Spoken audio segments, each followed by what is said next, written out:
Good morning, Eric and Natividad live at the Mennonite Heritage Village. I'm here with Brian Bartel, who's the owner of MJ's. We're cooking up some good Mennonite food. Now, you were just with Mark making some vrenica. Yes. And the last thing you guys did was throw it into the pot there to boil. Yeah. I think they might be ready. So they boiled a couple of minutes. Okay, so I can take it out So you can now? start taking them out. Right. And then I'm going to start making the Schmauntfat.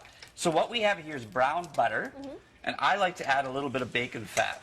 It just gives us that nice smoky flavor. Yep. And then we add heavy cream. Whoa, this is super rich, Oh yeah. Brian. You'll have to go to the gym for an extra half hour this evening.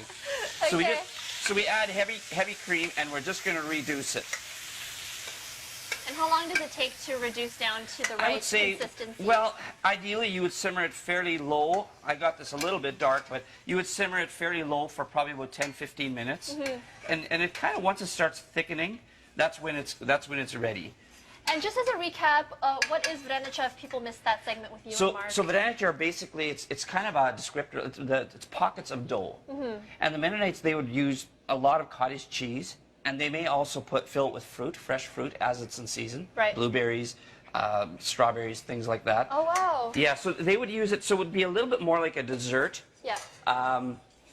And it's really good, yeah. Well, it seems like it would be dessert because it's rich, but also you were telling me that, you know, they were working pretty hard back in the day, so they earned this. They can also burn off. They burned off, yeah. We don't burn off as much as they do, but they would work in the fields and in the barn and those types of things. So they would burn off a lot of their food that they consume. So they could use a rich, heavy food. Yeah, they could handle it. All right, so we have about a minute left here. All right, so let's finish off.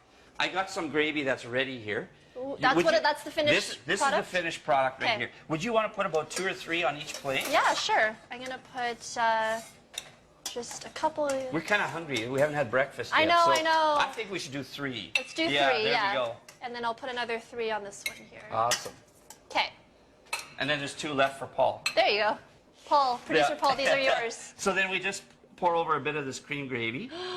Yeah, it's very rich and wonderful. That just looks so good.